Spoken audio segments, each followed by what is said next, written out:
Apakah sudah terlihat? Ya, terlihat, Pak. Lihat ya. Baik, mohon izin, nama saya Endro. Di sini kita akan membahas mengenai problem digestif dan hepatobiliar. Saya melihat bahwa teman-teman di FKTP, teman-teman sekalian adalah garda terdepan nih, yang memutuskan kapan sebetulnya kita akan rujuk. Karena bagi di bidang digestif dan hepatobiliar cukup banyak juga kasus-kasus yang terkadang lost gitu ya. Eh, Keputusan yang tepat dan tindakan yang cepat itu menjadi kunci untuk teman-teman itu melakukan rujukan. Ini adalah eh, tiga pilar ya. Kenapa teman-teman tuh harus merujuk itu kenapa sih sebenarnya?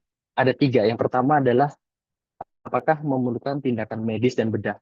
Dibutuhkan saat pasien menghadapi ancaman jiwa atau komplikasi akut yang memerlukan intervensi operasi. Yang kedua adalah pemeriksaan penunjang lanjutan. Tentunya jika pemeriksaan penunjang ini tidak tersedia di vaskes dari Bapak Ibu sekalian. Misal pencitraan. Pencitraan USG abdomen, Alhamdulillah Pak Menteri sudah memfasilitasi di berbagai vaskes untuk ada USG. Tetapi ini adalah USG itu misalkan ditempatkan di puskesmas atau di apa namanya FKTP, operatornya siapa? Itu juga menjadi tantangan. Kadang-kadang ada vaskes yang dia operatornya tidak ada tapi fasilitasnya ada. Maka itu menjadi poin penting untuk teman-teman juga menjalani pelatihan.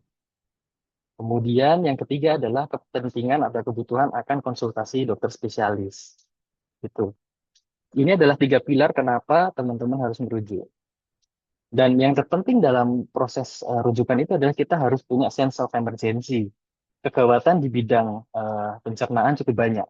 Mulai dari misalkan perdarahan saluran cerna, kita harus bisa bedakan perdarahan saluran cerna yang mana. Atas, bawah, kalaupun atas kita kan berpikir apakah ini varises esofagus yang pecah atau ini adalah radang dari lambung. Karena pendekatannya dan apa namanya persiapan yang Bapak Ibu akan lakukan akan berbeda, jauh berbeda. Kalau pada kasus-kasus dengan varises, kita akan melihat lagi apakah pasiennya itu sirosis hati atau tidak. Kalau ada sirosis hati, otomatis harus dievakuasi dan lain sebagainya. Jadi, bagaimana apakah pasien harus dipuasakan, apakah pasien harus dipasang NCT, persiapan Bapak Ibu sekalian di vaskes sebelum dirujuk itu menjadi kunci juga. Untuk itu perlu juga kita identifikasi emergensinya. Dan ini adalah dua apa namanya dua pokok penting menurut saya. Algoritma triase rujukan, emergensi versus evaluasi lanjutan. Teman-teman kalau mau merujuk pasti akan membedakan nih. Ini rujukan yang emergensi banget, yang harus segera, atau ini rujukan yang masih bisa santai, masih bisa evaluasi. Tentunya teman-teman Bapak Ibu sekalian juga harus mengidentifikasi ada atau tidaknya red flag atau tanda bahaya. Kita mulai dari tabel kotak yang sebelah kiri dulu. Rujukan emergensi segera. Karakteristiknya adalah kasus akut dan instability dari hemodinamik. Tentu ada beberapa tanda utama yang harus dikenali. Pertama, nyeri yang mendadak dan diffuse pada area perut, kemudian adanya takikardi, hipotensi dengan akral yang dingin, serta adanya bukti perdarahan masif. Misalnya muntah seperti kopi, karena kalau perdarahan saluran cerna atas, lambung taruhlah, kadang-kadang muntahnya itu kalau sudah teroksidasi kemudian bercampur asam lambung, warnanya tidak lagi merah, tapi seperti kopi. Atau bahkan ada yang hijau, ya dia warnanya gelap, jadi harus hati-hati. Skenario kasus yang paling sering adalah akut abdomen, misalkan perforasi gaster, atau perdarahan saluran cerna bagian atas, seperti yang tadi saya singgung. Apakah itu pecah varises esophagus, ataukah itu ulkus gaster, yang tentunya perlu pemeriksaan lanjutan. Atau bisa jadi ilus obstruktif. Kalau ada orang muntah hitam, itu harus dibedakan ya, apakah dia perdarahan atau dia obstruksi. Kalau dia itu ileus obstruksi, tentu kita teman-teman juga harus pegang perutnya. Makanya fisik diagnostik jangan ditinggalkan. Pasien muntah-muntah, dok, oke, pegang perutnya, kenceng apa enggak? Kalau pasiennya perutnya kenceng, maka kita berpikir jangan-jangan ini ada ileus obstruktif. Karena muntahnya juga sama-sama hitam dan hijau bahkan. Nah, kalau terjadi itu otomatis teman-teman ketika mau merujuk, mandatnya adalah stabilisasi dulu, kemudian rujuk kemudian. Jangan kondisinya nggak stabil dirujuk. Kemudian pasien wajib puasa. Resusitasi cairan wajib kristaloid dengan IV line. Kristaloidnya juga harus cepat. Pemberian resusitasi cairan juga perlu mempertimbangkan apakah pasien itu ada CKD, gagal ginjal atau tidak, gagal jantung atau tidak. Kemudian pasang NGT, kemudian dekompresi jika perutnya itu kencang dan kembung. Dan jangan lupa pasang kateter. Nah, yang kedua, poin yang di kotak sebelah kanan, rujukan evaluasi yang terencana, ini kriterianya jika ada red flag dan curiga keganasan atau malignansi. Tanda utamanya misalnya pasien dengan ikterus atau kuning, yang kita curigai ada sumbatan di saluran empedu, kemudian adanya massa yang berdungkul-dungkul atau berbenjol-benjol di area rektum. Kembali lagi, sisi diagnostik. Jangan sungkan untuk melakukan colok dubur atau pemeriksaan colok dubur jikalau memang Bapak Ibu mencurigai ini obstruksinya kayaknya bukan di atas tapi obstruksinya kayaknya di rektum curiganya misalnya seperti itu. Lakukan colok dubur. Anda akan merasakan kalau memang CA rektinya di area ujung pasti akan terabai gitu, masanya berbenjol-benjol dan keras, tapi tidak nyeri. Kemudian feses mengecil seperti pensil. Ini harus kita curigai ada massa. Artinya lumen dari anusnya itu ketat. Baik itu ketat karena benjolan atau tumor atau kanker.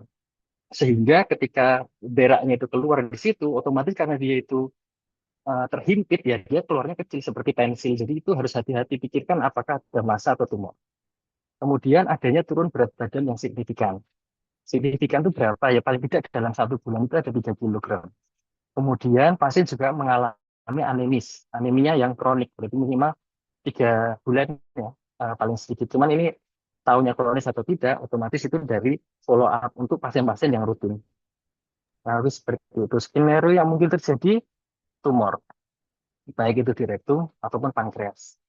Nah, mandat untuk teman-teman FKTP adalah bagaimana bisa deteksi dini dan merujuk untuk diagnostik. Terapinya simptomatis saja, kemudian edukasi yang signifikasi dari refleks kepada pasien, kemudian baru dirujuk ke dokter spesialis terkait. Nah, di dalam edukasi tentunya juga jangan langsung bilangin jangan-jangan kanker Pak, Bu, ya jangan. Kita bisa memilih bahasa yang lebih nyaman di pasien bahwa ini dicurigai ada apa namanya penjempitan, bisa dari tumor ataupun dari penyakit yang lain. Dan perlu dirujuk untuk diagnostik. Jadi ketika kita mau merujuk, intinya adalah jangan sampai mengejudge untuk rujukan yang terencana. Gitu. Dan kadang-kadang pasiennya sudah takut duluan, jadi nggak mau dirujuk. Gitu. Sampai di sini, sebelum saya lanjutkan ke kasus, mungkin ada yang mau ditanyakan?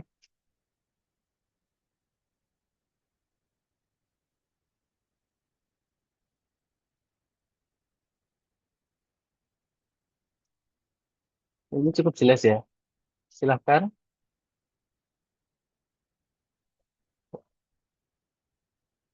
Oke.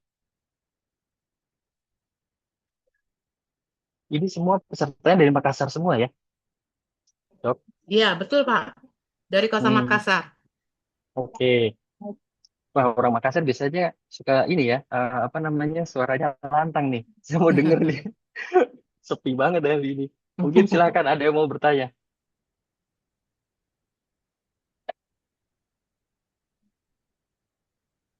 Oke, nggak ada berarti ya.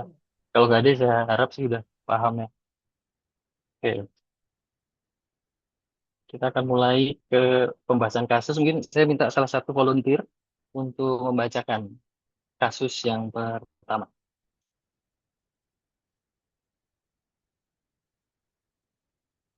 Yuk, silahkan. Siapa nih? Sukarela aja ya. Izin saya bantu dok, saya bantu. Boleh. Boleh. Ya, dengan dokter Vira, Oke, kasus dokter Fir. pertama, pasien laki-laki umur 38 tahun, datang dengan keluhan nyeri seluruh lapang perut sejak 4 jam yang lalu.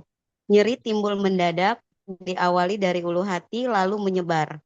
Pasien memiliki riwayat sering minum obat anti nyeri untuk sakit kepala. Pemeriksaan fisik, tekanan darah 100/60, heart rate 112, pernafasan 24, suhu 38,2. Abdomen, rigiditas, dinding abdomen, hasil pemeriksaan positif, bising usus menghilang, nyeri tekan dan nyeri lepas di seluruh regio abdomen. Terima kasih dok. Baik, dengan seperti ini maka diagnosis yang paling mungkin terjadi apa kira-kira dok? Ileus mungkin dok? Ileus masih bisa, ada yang lain? Izin menjawab, Dok. Oke. Peritonitis generalisata et causa suspek perforasi gaster. Karena ada Bisa. riwayat, Kenapa? Kenapa bisa begitu? karena ada riwayat minum obat anti nyeri, Dok. Sebelumnya Hmm, kemudian ada rigiditas dinding abdomen dan bising ususnya menghilang. betul. Terus demam juga, Dok, yang Ada demam dan 38,5. nyeri pekan dan nyeri lepas, 38. Dok, seluruh regio Hmm, abdomen. betul, betul. Setuju saya. Wah, mantap ya. Jawabannya udah benar sih. Teman-teman udah bisa mengidentifikasi. Jadi eh, menurut saya udah nggak ada perkara ini nih, kesulitan untuk mengidentifikasi ya. Betul bahwa ini adalah peritonitis. Saya setuju yang disampaikan dokter-dokter sekalian tadi. Rigiditasnya kita dapat, ada riwayat apa namanya penggunaan obat-obat anti nyeri sebelumnya. Inilah pentingnya anamnesis dan pemeriksaan fisik. Kalau untuk kegawatan di area abdomen, gastro, hepato, jangan sungkan untuk melakukan pemeriksaan fisik. Raba dan tanyalah pasiennya. Jadi memang kuncinya di situ ya, anamnesis dan pemeriksaan fisik. Itu sangat-sangat memberikan kita insight atau sudut pandangnya kan beda kalau hanya sekedar dilapori tapi nggak melakukan pemeriksaan fisik. Kira-kira begitu. Ini rigiditasnya dapat perioditis generalisata. Suspeknya perforasi. Kita tahu diagnosisnya. Berarti langkah selanjutnya tata laksananya apa nih dok? Yang paling tepat kalau kita udah tahu seperti itu. Kita mulai dari yang sebelah kiri itu. Tata laksana segera yang paling tepat adalah ada yang bisa jawab. Bantu saya Pasang menjawab. IV-line, resusitasi cairan, pasang NIDT, dan pasang kateter urin. Betul, betul. Kenapa tidak observasi?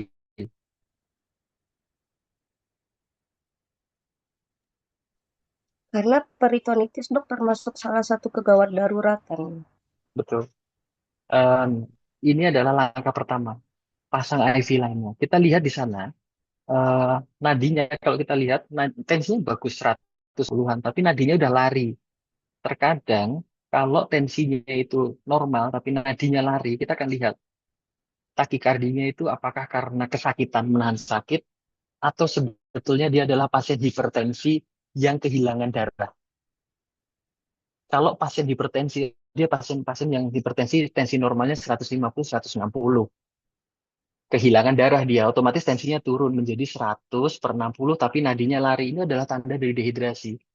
Jadi ini menurut saya udah benar. Pasang IV line, curiganya takikardinya itu bisa karena nyeri, bisa karena kehilangan darah, maka resusitasi, pasang NGT dan pasang kateter. Gitu aja. Kemudian alasan pasien ini dirujuk yang paling tepat kenapa nih, dok? Kira-kira apa yang dibutuhkan pasien selanjutnya? Pasien membutuhkan tindakan bedah emergensi atau laparotomi. Hmm, itu ya, terima kasih. Karena memang itu, kalau kita udah jelas ini adalah peritonitis, cairan menjadi penting, otomatis namanya cairan masuk dan keluar, pasang IV line, kateter, kemudian segera rujuk untuk bedah emergensi. Sehingga alasan tersebut masuk dalam kebutuhan memerlukan tindakan medis untuk pengobatan. Gitu ya dok? Oke, kita sekarang lanjut ke kasus yang kedua. Silahkan, ada yang mau bacakan? Nanti kita bedah kasusnya satu-satu. Silahkan, saya persilahkan ada yang mau membacakan.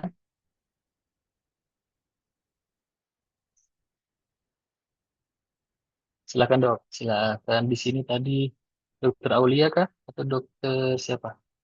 Ini dari Ibu Sri Rahayu ini PKM Barabaraya. Ya, kasus Dr. Aulia, Ya, dok. oh Ya, iya ya, kasus ya. silakan. Pasien perempuan 45 tahun mengeluh perut kembung atau distensi, mual, dan muntah sejak 2 hari. Pasien sudah 3 hari tidak bisa buang angin atau flatus maupun BAB. Riwayat operasi kista ovarium 2 tahun yang lalu. Pemeriksaan fisik tekanan darah 110/70, heart rate 98 kali per menit, pernapas 20 kali per menit, dengan pemeriksaan fisik pada abdomen, yaitu Hmm, ada distensi, ada dam kontur, bising usus meningkat, atau borborigem metallic hmm, sound. baik, Dugaan terima diagnosis kasih. yang Ya, paling yang paling tepat apa dok? yang paling tepat adalah ileus. Kenapa ileus, Dok? Ileus obstruktif. Pertama, ada keluhan perut kembung, Mhm. kemudian mual muntah dan tidak bisa buang angin maupun BAB. Setuju, Terus betul. karena ada juga diperparah juga ada riwayat operasi kista 2 tahun Bisa. yang lalu. Bisa juga kalau seperti itu bisa juga karena ADC juga bisa ya dok Iya, perlengketan. Adesi Eh, ya. Terus saya setuju. Terus pemphisnya lanjut. dalam kontur ada Mhm, mhm. berbor-bor. Iya betul. Satu ada dalam kontur, yang kedua adalah metallic sound dok. Kalau bedanya dengan ileus paralitik apa dok? Ada yang bisa jawab? Ada yang bantu Ada Dr. misi Aulia? khusus pada ileus. Boleh saya bantu jawab dok, kalau ileus Mhm, paralitik kan tidak mhm. disertai dengan ikatan peristaltik dok. Hmm, iya setuju. Oke, terima kasih. Jadi jawabannya betul ya ileus obstruksi. Ini saya akan bilang salah satu kunci yang paling mudah sebetulnya adalah pemeriksaan fisik memang, metallic sound. Tapi pengalaman kami di bidang gastro ada kalau bahasa saya metallic sound yang belum matang.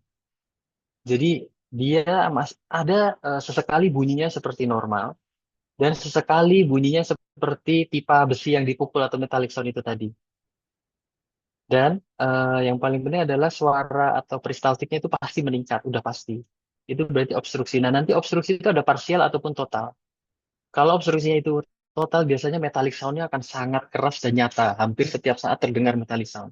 Tapi jika metallic sound-nya hanya terdengar sesekali, hilang, kemudian terdengar suara normal, kemudian terdengar lagi sesekali metallic sound, tapi dibilang metallic sound nggak terlalu khas, tapi dibilang normal juga enggak, itu biasanya parsial, obstruktif.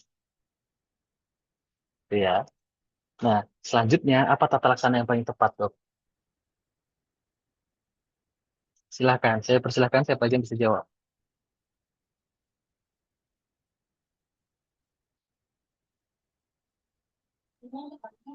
Izin Ada? menjawab dok, Boleh, boleh. Silahkan.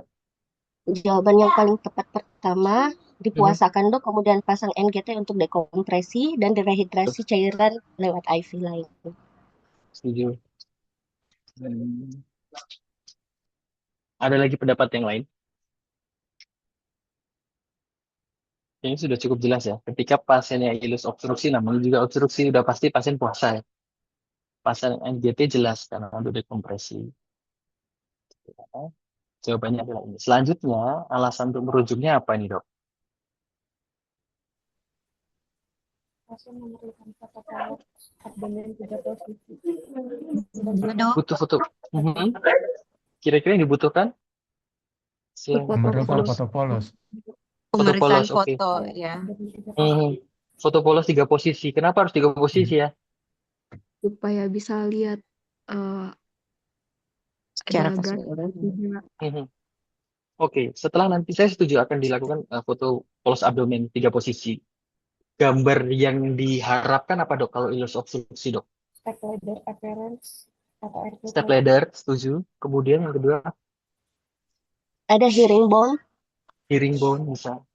Hearing bone bisa. Oke. Itu 2 gambar yang bagus dok. Terima kasih dok. 2 gambar yang paling apa kita harapkan kalau kita dapat ilus obstruksi 2 itu. Eh, Hearing bone itu sebetulnya terjadi karena usus itu kan mengembang, tapi dia berusaha untuk meremas ya istilahnya. Karena dia berusaha untuk kontraksi, meremas, merilis obstruksi, maka dia akan ada gerakan alami untuk meremas-remas. Makanya peristaltiknya meningkat. Karena ada gerakan meremas di setiap segmen dari usus, makanya dia ada kayak lekuan-lekuan-lekuan yang akhirnya membuat seperti gambar apa namanya duri ikan herring, ya, herring bone. Kira-kira begitu. Jadi jawabannya sudah betul. Ini adalah memerlukan foto polos abdomen 3 posisi. Ini memang memerlukan eh, apa namanya radiografer terlatih dan radiologinya juga harus mumpuni ya. Tidak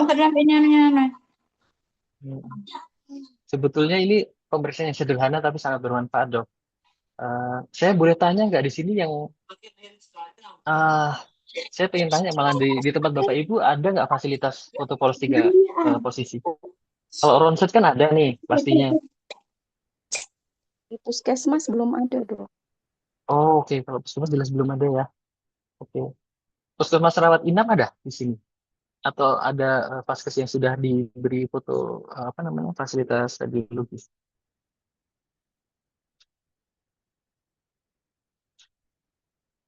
Oke, belum ada ya. Baik. Alasan tersebut untuk merujuk adalah upayanya adalah diagnostik ya. Karena foto pengiriman untuk foto polos 3 abdomen dan langsung teman-teman bisa tuliskan kecurigaannya bahwa ini asesmennya adalah ingus obstruktif, kemudian membutuhkan foto polos abdomen 3 posisi dan konsultasi ke dokter spesialis bedah. Jadi yang terpenting adalah apa yang Bapak Ibu inginkan, dokter-dokter inginkan, planning ke depannya itu dituliskan. Jadi untuk diagnosis dan tindakan medis oleh siapa, gitu ya. Baik, kita lanjutkan ke kasus ketiga. Silahkan, ada yang bisa bacakan kasusnya.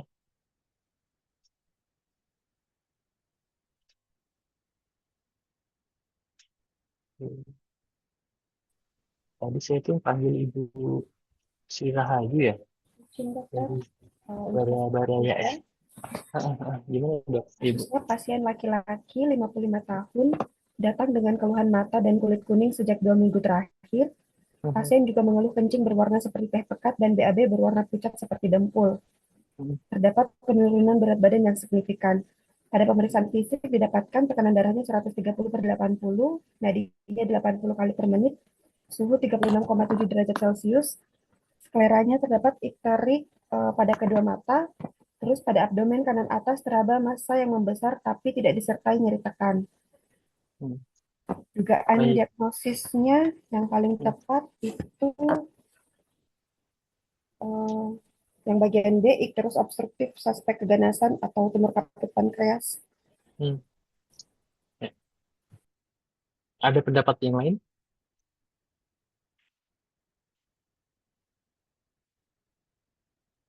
Kenapa curiganya di sana, dok?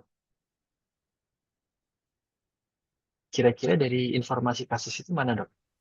Yang Kalau yang mengarahkan ke situ. kalau mengarahkan dari tanda fisiknya ada yang pertama kan yang skleranya ikterik sama kencingnya berwarna seperti teh pekat. Berarti itu ada tanda-tanda bilirubinnya yang terkonjungsi tidak Mm-mm, larut ke dalam ginjalnya.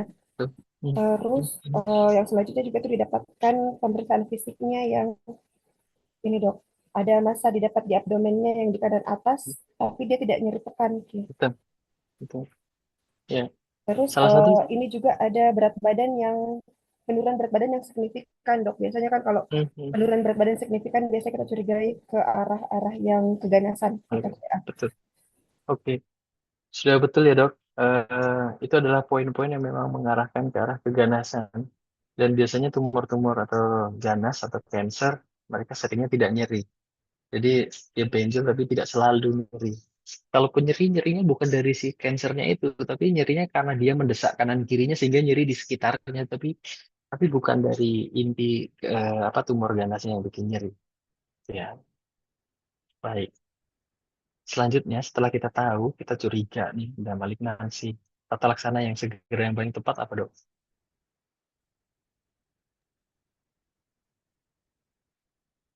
Pada kasus ini yang diduga CA kaput pankreas. Merujuk untuk Ya, evaluasi fungsi hati dan pencitraan lanjut. betul, setuju. Pencitraan yang diharapkan apa dok? Itu ke soal nomor CT sebelahnya, scan. CT scan abdomen. Kalaupun CT scan abdomen nggak ada, dan misalkan di tempat Bapak Ibu ada USG abdomen ada ya? Belum. Nah, Di nah, rumah sakit ada, Dok. hmm, hmm. CA kabut pankreas masih cukup sensitif sebetulnya bisa dilihat dari USG abdomen. Sehingga jikalau tersedia USG abdomen, dokter bisa intip dulu dok di situ. Sebelum meskipun tetap gold standar kita akan CT scan. Tapi paling tidak ketika ada data USG abdomen itu akan sangat membantu. Oke. Eh, Jawabannya betul, segera rujuk untuk evaluasi dan pencitraan lanjutan adalah untuk USG abdomen atau CT scan. Jikalau ada USG abdomen tersedia di vaskes Bapak Ibu sekalian, silahkan bisa digunakan. Yang terpenting kalau kita dapat pasien dengan kuning, kita kan akan lihat sumbatannya di mana. Dia apakah batu atau tumor. Kemudian sumbatannya di mana. Apakah ada pelebaran IHBD, intrahepatic bile duct. Pankreatobiliarnya gimana? Kalau pankreatobiliarnya itu saluran empedunya melebar-melebar, berarti ada dugaan tersumbat. Apakah sumbatannya karena tumornya atau sumbatannya karena batu? Kalaupun ada batu, kita akan bisa lihat ada akusis jedo atau tidak. Kalau ternyata memang ada sumbatan, maka ini otomatis akan butuh pencitraan dan di dalam rujukan itu bisa dok dipersiapkan untuk dilakukan ERCP.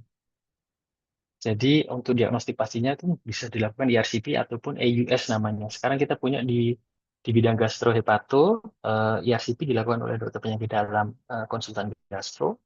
Eh, ERCP itu sendiri tidak hanya akan melihat saluran empedunya saja, tetapi dia juga ada USG melalui endoskopi. Jadi seperti teropong endoskopi tapi ujungnya USG itu juga sudah ada. Jadi di Makassar saya rasa sudah ada ERCP di Makassar di Unhas ya. Eh, saya pernah berkunjung di sana itu center ERCP-nya udah maju sekali. EUS ERCP itu bisa. Jadi untuk diagnosis ini pun sekarang tidak terbatas hanya CT scan saja, tapi bisa juga biopsi. Biopsi pun bisa dilakukan melalui endoskopi.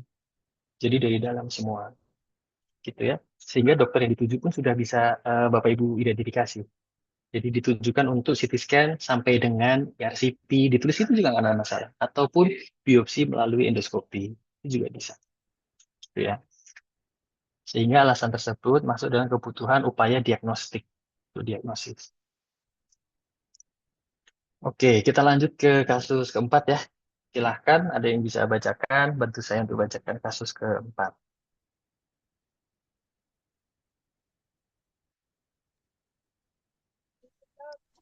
Silakan dok. Izin dok, bantu bacakan Ya, kasus 4. boleh. Silakan, terima kasih. Kasus pasien perempuan 60 tahun mengeluh buang air besar berdarah sejak 2 bulan yang lalu, berwarna merah segar bercampur dengan feses. Pasien merasa BAB tidak puas dan bentuk feses mengecil seperti pensil. Dari pemeriksaan fisik didapatkan tekanan darah 110/70 mm Hg, heart rate-nya 88 kali per menit, konjungtiva pucat atau anemis. Dari rektal tosenya teraba massa berdungkul pada dinding rektum keras dan sarung tangan terdapat darah.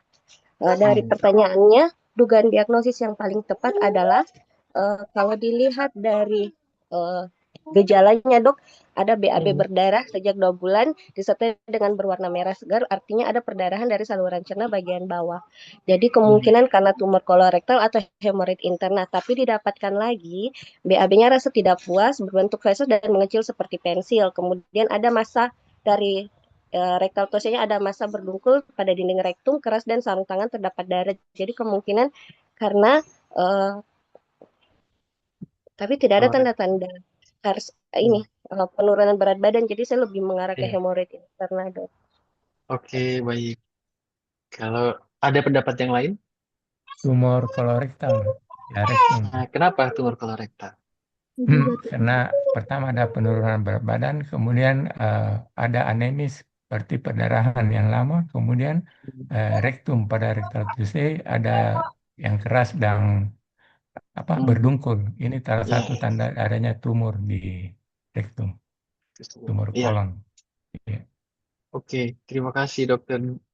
Semuanya benar ya, bahwa dugaannya dua itu antara hemoroid internal, bisa seperti itu. Kalau visura jelas enggak, disenteria amoeba juga jelas tidak. Ini antara dua tumor kolorektal. Nah, untuk mempertajam memang ini idealnya adalah ditanyakan. Penurunan berat badan memang tidak tercantum di situ.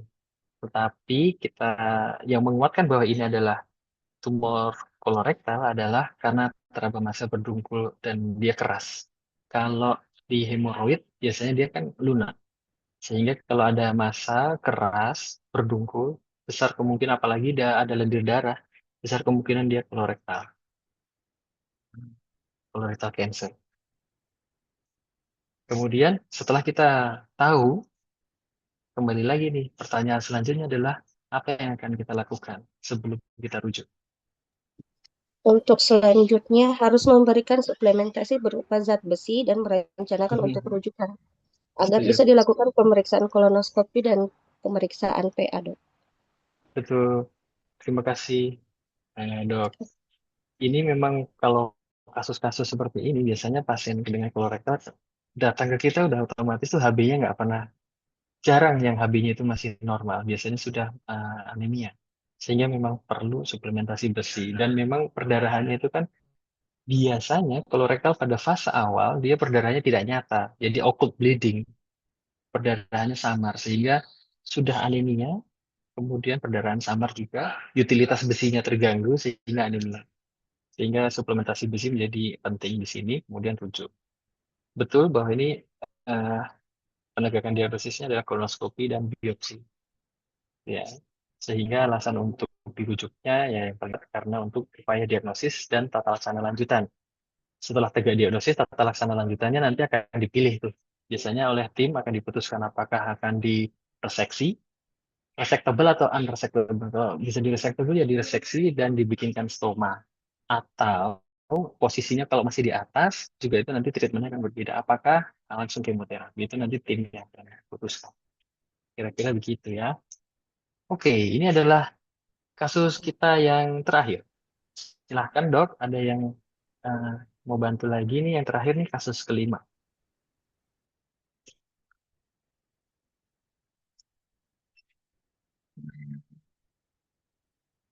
Kasus kelima,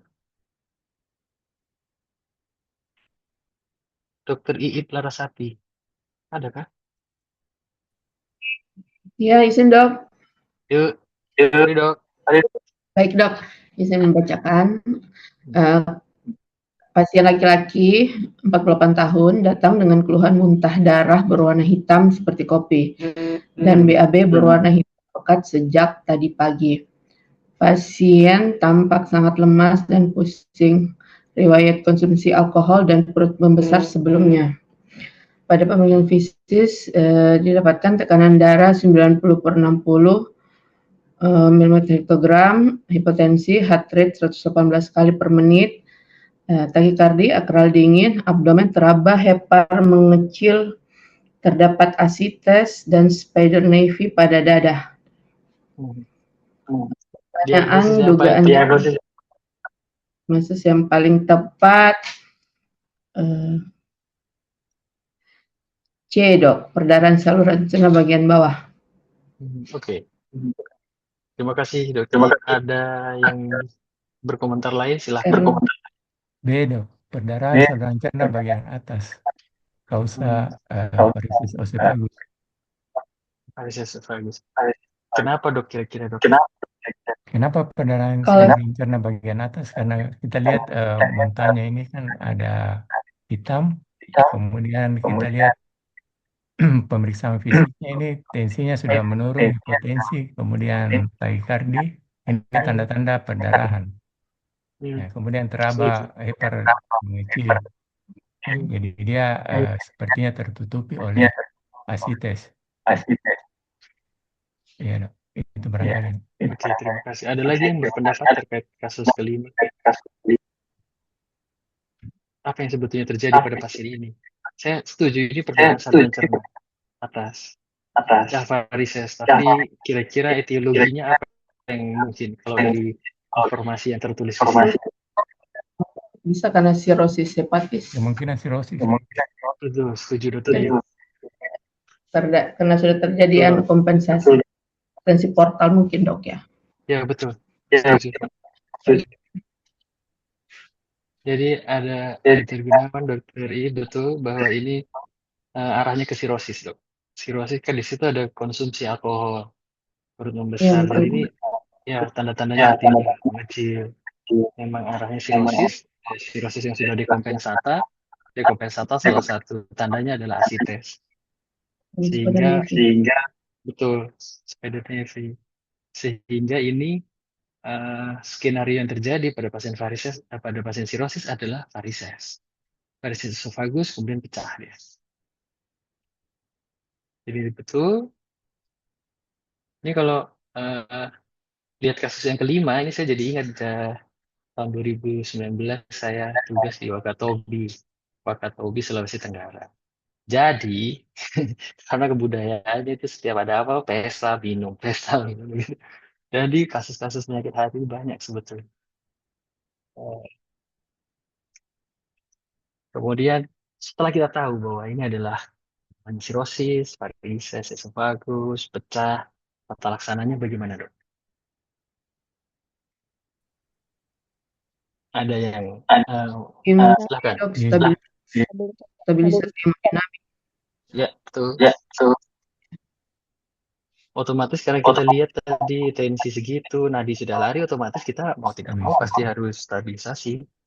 Dan jangan lupa pasang NGT, meskipun kalau kita bilang varises esofagus, dipasang NGT, beberapa sejawat akan berpikir, hati-hati jangan sampai menyenggol varises yang lain, kemudian pecah lagi. Gitu. Pada kasus ini, tapi tetap harus dipasang NGT-nya. Karena pada kasus sirosis yang kita khawatirkan, apa yang kita khawatirkan jika darah tidak segera kita keluarkan dari lambung?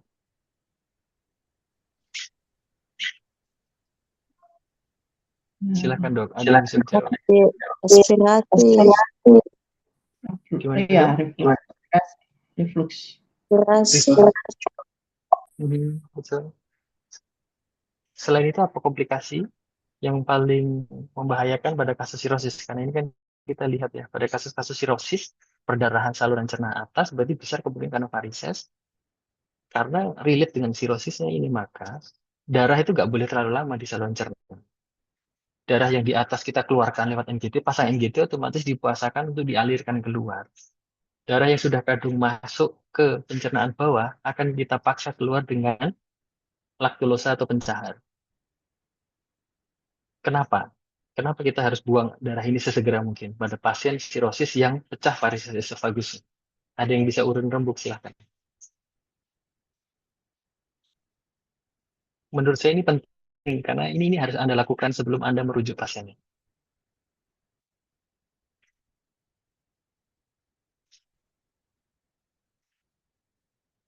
Oke, ada yang mungkin mau urun rembuk? No? Jadi pada kasus-kasus pasien sirosis, ingat bahwa pasien sirosis itu kita kena komplikasi terberat, salah satunya adalah ensefalopati hepatikum. Ensefalopati hepatikum, patofisiologinya itu pasti akan bicara mengenai amonia. Dan amonia itu akan muncul di dalam darah ketika ada metabolisme protein di dalam usus. Protein yang ada di dalam usus dimetabolisme oleh bakteri usus, kemudian dia akan menghasilkan urea dan amonia. Amonia inilah yang akan mengantarkan pasien ini menuju ke ensefalopati hepatikum. Darah yang ada di saluran cerna dia kaya akan protein. Bertemulah dia dengan si bakteri-bakteri yang ada di usus itu, kemudian dia akan metabolisme, jadilah amonia darah.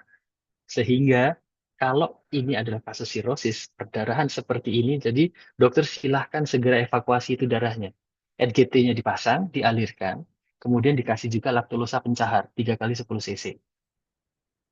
Untuk jangan sampai, karena kalau misalnya kayak zaman saya dulu mau merujuk dari Wakatobi ke Bau-Bau aja 4 jam pakai kapal, lanjut 4 jam darat gitu. Jadi kayaknya PR banget, apalagi mau merujuk ke sana itu agak ribet banget gitu. Kalau di Makassar saya rasa mungkin akses mudah, tapi kalau ada kesulitan akses jangan lupa tuh lamanya perjalanan itu, ujuk-ujuk sampai di ujung sana, sampai di rujukannya pasiennya sudah jatuh dalam ensefalopati hepatikum.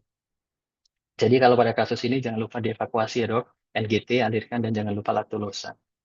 Kemudian kebutuhannya otomatis kalau namanya juga varises, dia pasti akan butuh endoskopi. Endoskopi untuk dilakukan ligasi atau pengikatan supaya sumber perdarahannya atau varisesnya itu kita ikat.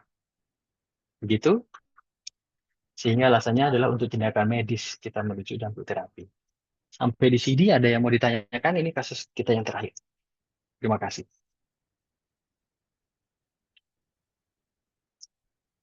Sepertinya nggak ada pertanyaan ya, Dok. Kalau ada pertanyaan silakan bisa, Dok. Monggo silakan saya kembalikan ke moderator. Ya, masih ada waktu. Jika Silakan. ada yang mau ditanyakan, Bapak Ibu, masih ada waktu sekitar 20 menit. Bisa dimanfaatkan. Bapak Ibu, silakan.